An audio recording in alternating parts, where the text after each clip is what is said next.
आइए शुरू करते हैं। मृदा के प्रकार।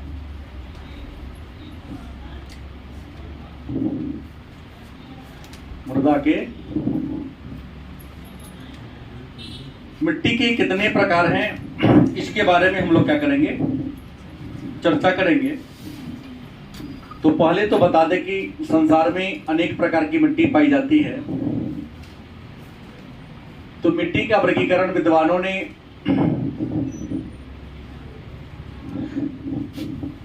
कई आधार पर किया है। हम लोग यहाँ वर्गीकरण 3 आधार पर करेंगे। पहला भौतिक,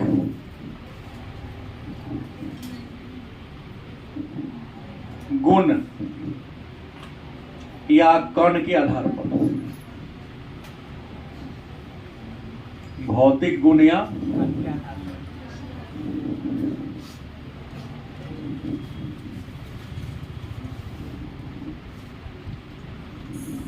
भौतिक गुण या कण के आधार पर। उसके बाद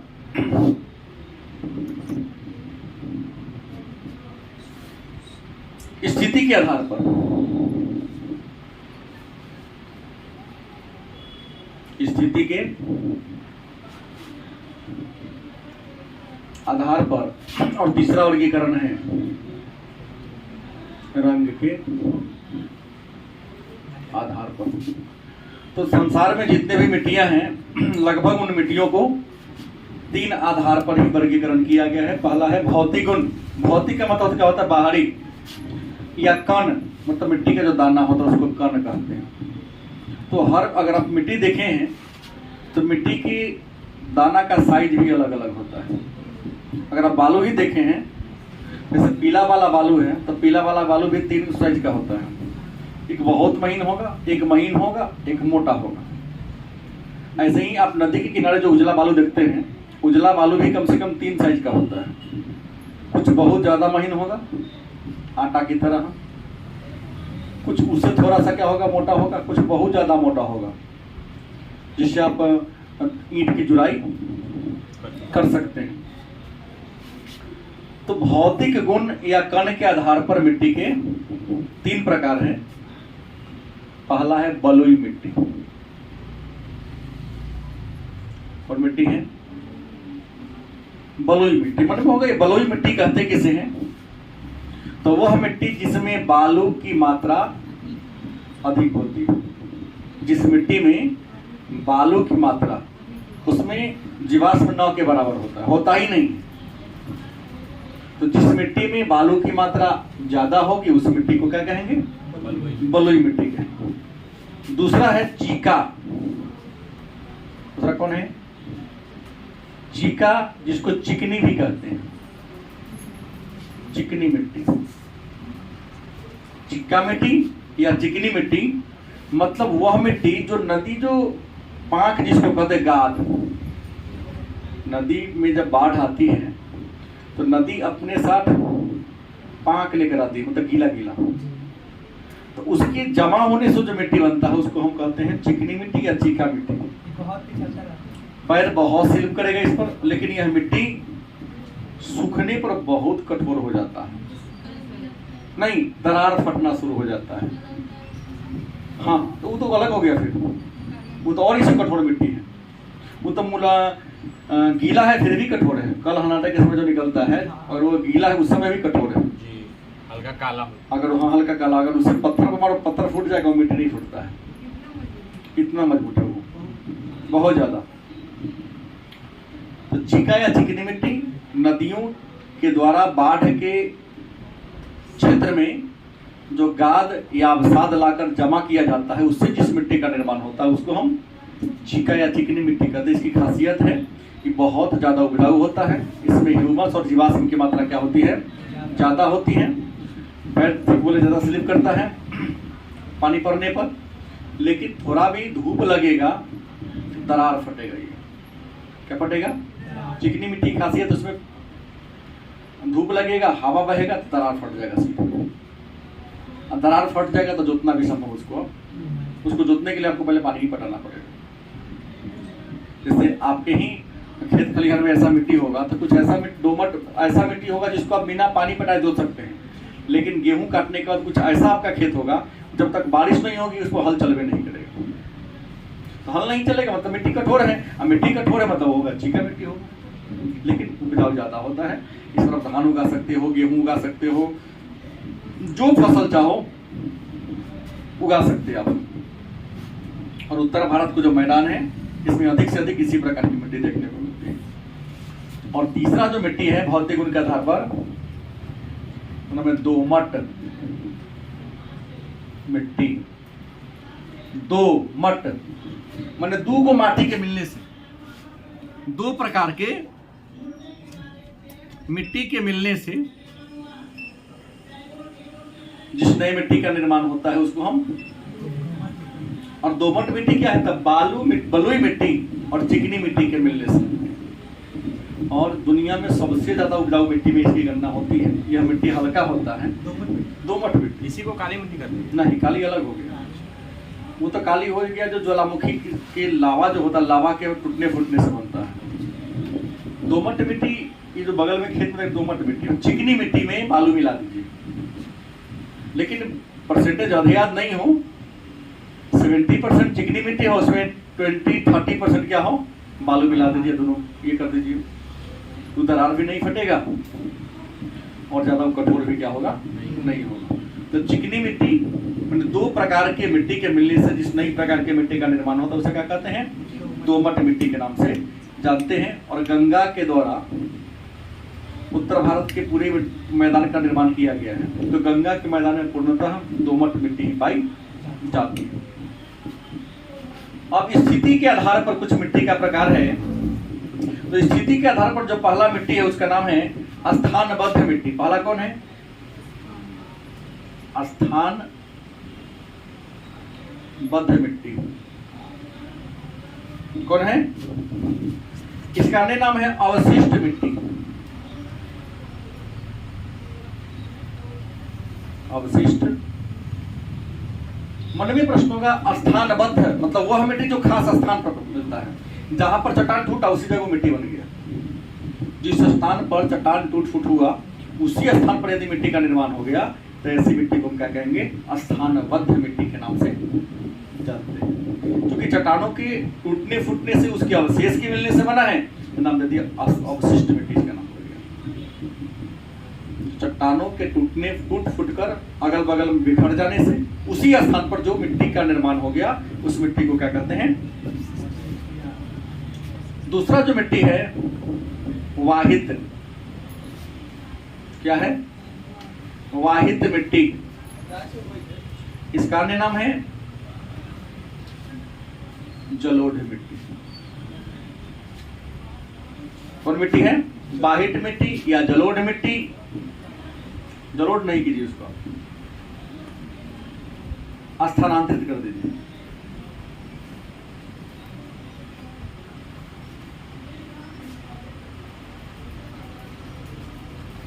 वाहित मिट्टी हवा के द्वारा, समुद्री तरंग के द्वारा, नदी के द्वारा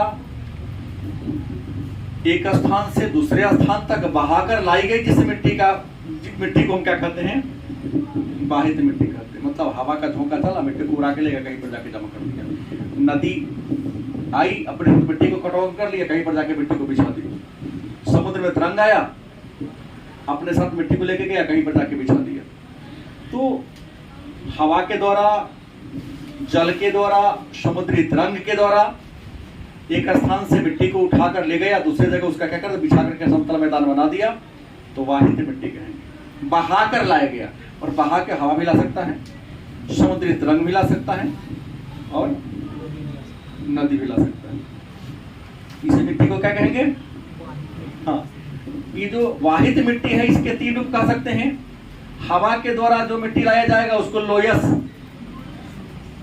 गलत से लोयस का मैदान बनेगा। हवा के द्वारा मिट्टी को बहा कर लाया गया और एक समतल भूभाग का निर्माण कर दिया गया, तो उसको क्या कहेंगे?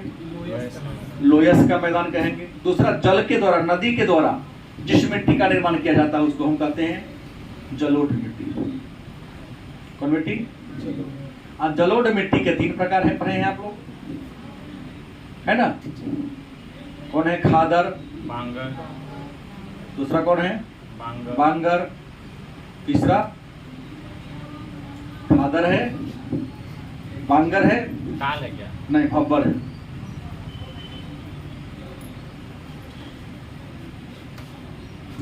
नवीन जलोढ़ मिट्टी को खादर, पुरानी जलोढ़ मिट्टी बांगर, और बहुत पुरानी जहां बाढ़ का पानी कभी पहुंचता ही नहीं है उसको भब्बर कहते हैं। तो ये जलोढ़ के द्वारा सी है समुद्री तरंग नहीं, और हिमानी भी। समुद्री तरंग भी अगर मिट्टी का निर्माण कर देगा तो उसको अपोड का मैदान के नाम से हम जानते हैं। अपोड बर्फ बनाएगा तो हिमोड कहेंगे। लेकिन वहां पर समुद्र द्वारा और बर्फ द्वारा लगे तो कंकर पत्थर होगा, उस पर खेती बाड़ी करना संभव, क्योंकि समुद्र में मिट्टी तो है नहीं, कंकर पत्थर है तो कंकर पत्थर लगेगा, और पहाड़ पर तो भी कंकर पत्थर वही लगेगा, वहां तो खेती बाड़ी संभव नहीं। हाँ है, कई जगह है समुद्र। नेपाल के तराई में जाइए ना, तराई क्या है, पोडे का मैदान है ना। आप नेपाल के सीमा पर जाइए तो देखिएगा जिसका भी खेत है उसमें कंकर पत्थर ज्यादा होगा, उसमें छोटा बड़ा कंकर पत्थर ज्यादा मिलेगा। रंग के आधार पर मिट्टी के वर्गीकरण की बात करते तो रंग के आधार पर मिट्टी के 8 प्रकार है। हालांकि भारत की मिट्टियां भी रंग के आधार पर लाल मिट्टी कह सकते हैं, दूसरा काली मिट्टी, तीसरा अखरोटी मिट्टी, मतलब अखरोट देखें खाने वाला एक बादाम का प्रजाति का फल है, अखरोट के रंग का होता है नहीं। चार में पीली मिट्टी। तो रंग के आधार पर मिट्टी के कितने प्रकार है? 5। एक और है भूरी मिट्टी। रंग के आधार पर मिट्टी के कितने रंग हैं? 5। जिसमें आयरन के ऑक्साइड होंगे, गलत कि सही? हाँ, तो उसका रंग लाल होगा। आयरन के यौगिक जिसमें ज्यादा होगा, या ज्वालामुखी चट्टानों के टूटने फूटने से जिस मिट्टी का निर्माण होगा, काली मिट्टी। अखरोटी, अखरोट के कलर का, इसमें चूना की मात्रा होगी। चिकनी मिट्टी या लाल मिट्टी है, उसमें जल जमा हो जाता तो देखने में पीला लगता है। लाल मिट्टी है, उसमें पानी फैला दीजिए, ऊपर से देखने में उसका रंग कैसा हो जाएगा? पीला हो जाएगा। या उसमें सल्फर या गंधक की मात्रा जिस मिट्टी में ज्यादा हो उसका रंग क्या होगा? ऑलरेडी पीला होगा, भूरी। चिकनी मिट्टी मतलब लाल मिट्टी और काली मिट्टी दोनों का मिला जुला रूप होगा तो भूरी मिट्टी बन जाएगा। तो रंग के आधार पर भी मिट्टी देखने को मिलता है। लेकिन अब सवाल है, भारत में कौन कौन प्रकार की मिट्टी है? भारत की जो मिट्टी है कौन कौन है? तो भारत की अगर मिट्टी की बात करें तो पहला है जलोढ़ मिट्टी। कौन है? जलोढ़ मिट्टी को हम वाहित मिट्टी भी कहते हैं। जलोढ़ मिट्टी को हम वाहित मिट्टी भी कहेंगे। मन में होगा जलोढ़ मिट्टी है क्या, जलोढ़ मिट्टी कहते किसे हैं?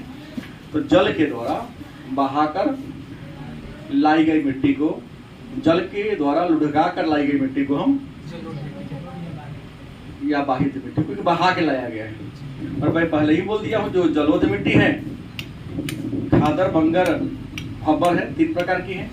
नवीन जलोढ़ मिट्टी को खादर कहते हैं, थोड़ा उससे पुरानी हो गया तो बांगर कह दिया। खादर मिट्टी दुनिया का सबसे ज्यादा उपजाऊ भूमि है। दूसरा इंडिया को जो मिट्टी है उसको नाम है काली मिट्टी, और काली मिट्टी को हम रेगुर मिट्टी भी कहते हैं।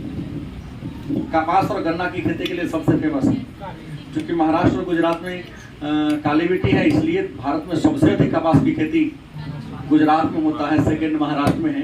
इसलिए सूती कपड़ा का मिल सबसे अधिक गुजरात और महाराष्ट्र में है। महाराष्ट्र के मुंबई शहर को तो सूती वस्त्र उद्योग की राजधानी कहते हैं।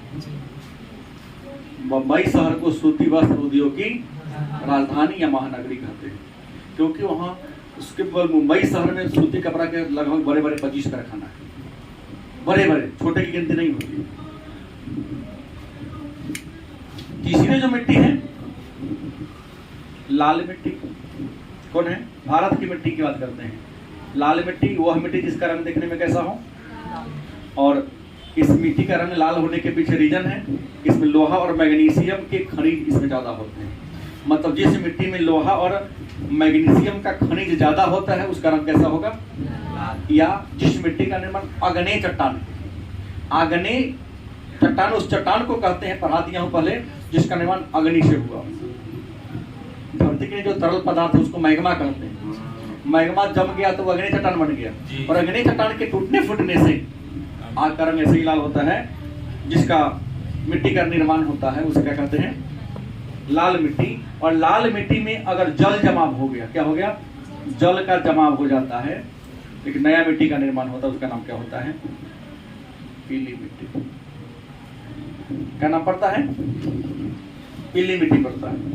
और भारत में दक्षिण भारत में जाएंगे, खास करके बिहार में राजमहल की जो पहाड़ी है, पश्चिमी घाट है, उत्तर प्रदेश में झांसी, गुजरात में कच्छ का रण, यहाँ पर आपको पीली मिट्टी देखने को मिलती है। उसका चौथा जो मिट्टी इंडिया में उसका नाम है लैटेराइट मिट्टी। लैटेराइट, लैटेराइट लैटिन भाषा का शब्द लैटर से बना है। लैटर का मतलब होता है ईंट। वह मिट्टी जो ईंट के समान क्या हो? लाल और ईंट के समान कठोर हो। वह मिट्टी जो ईंट के समान क्या हो? लाल हो और ईंट के समान क्या हो? कठोर। उस मिट्टी को क्या कहेंगे? लैटेराइट मिट्टी। और आपको बता दें लैटेराइट मिट्टी फेमस है काजू की खेती के लिए। काजू खाए हैं ना? हाँ, तो काजू की खेती लैटेराइट मिट्टी पर होता है। तमिलनाडु कर्नाटक में लैटेराइट मिट्टी पाया जाता है। हाँ, काजू बिकता है। पांचवी जो मिट्टी है भारत की है पहाड़ी मिट्टी। कौन मिट्टी? इसको वर्ण मिट्टी भी कहते हैं। पहाड़ी मिट्टी कहते हैं किसे हैं? तो पहाड़ की ऊंचाई पर जंगलों के बीच में जो मिट्टी पाई जाती है उस मिट्टी को हम पहाड़ी मिट्टी के नाम से जानते हैं। इंडिया की जो सातवीं मिट्टी है शुष्क मिट्टी। क्या नाम है? शुष्क मिट्टी। इसका अन्य नाम है रेतीली मिट्टी। क्या नाम है? रेतीली मिट्टी। शुष्क मिट्टी किसे कहते हैं? तो जिन क्षेत्रों में वर्षा 25 सेंटीमीटर से क्या होता है? जिन क्षेत्रों में वर्षा 25 सेंटीमीटर से कम होता है उसको हम शुष्क मिट्टी, रेतीली मिट्टी या रेगिस्तानी मिट्टी भी कह सकते हैं। इसके अलावा कुछ और मिट्टी है। लवणीय मिट्टी। कौन है? अब कहेंगे लवणीय मिट्टी मतलब क्या हो गया? समुद्र किनारे। या और लो क्षारीय मिट्टी, कल पढ़ाए थे। जिस मिट्टी में लवण की मात्रा क्या हो उसे क्या कहेंगे? गुजरात में जहां समुद्र का जल भूमि की ओर पहुंच जाता हो, तो समुद्र के पानी नमकीन होते हैं। हाँ, उड़ीसा। भारत के जो भी 9 तटवर्ती राज्य हैं वहाँ के किनारे किनारे की जो मिट्टी है लवणीय मिट्टी है। इसलिए समुद्री किनारे जो राज्य हैं वहाँ लोग नारियल की खेती को ज्यादा करते हैं, क्योंकि नारियल के अच्छा विकास के लिए उसको पानी नमकीन होना चाहिए। पानी अधिक होना चाहिए। पानी अधिक हो अच्छा है तब उसमें पानी भरेगा, लेकिन उसमें नमक युक्त पानी ज्यादा उसको चाहिए। जैसे हम नारियल के पेड़ अपने दरवाजे पर लगाए तो उसमें नमक इधर में डालना होता है बड़े पैमाने पर, तब जाकर उसका डेवलप विकास होगा। अन्य चीजों में नमक डालेंगे तो सूख जाएगा। हाँ, लेकिन नारियल एक ऐसा है नमक रखे तो बहुत तेजी से बढ़ेगा। इसलिए जो भी द्वीप समूह है वहाँ नारियल की खेती ज्यादा होता है। समुद्र के किनारे जो भी राज्य है, चाहे केरल हो, कर्नाटक हो, गोवा हो, नारियल बड़े पैमाने पर होता है। उसके बाद जो 9वां मिट्टी को देखेंगे उसको पीटमय। क्या नाम है? पीटमय मिट्टी कह सकते हैं, या जैविक मिट्टी। मन में होगा ये पीटमय मिट्टी क्या है या पीटमय मिट्टी कहते किसे हैं? तो कहता है जिस मिट्टी में वनस्पति की मात्रा ज्यादा होती है, जीवाश्म की मात्रा, पेड़ पौधा जो ज्यादा जम जाता है ना, उस मिट्टी को हम पीटमय मिट्टी कहते हैं।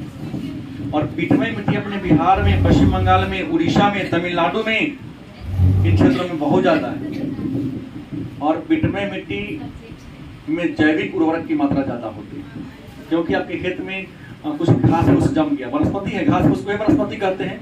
किसान अभी खेती करने जा रहा है तो ट्रैक्टर से पूरा सहित जोतवा देता है, पानी लगा के कदवा करवा दिया, वो सारा सड़ेगा गलेगा तो क्या होगा?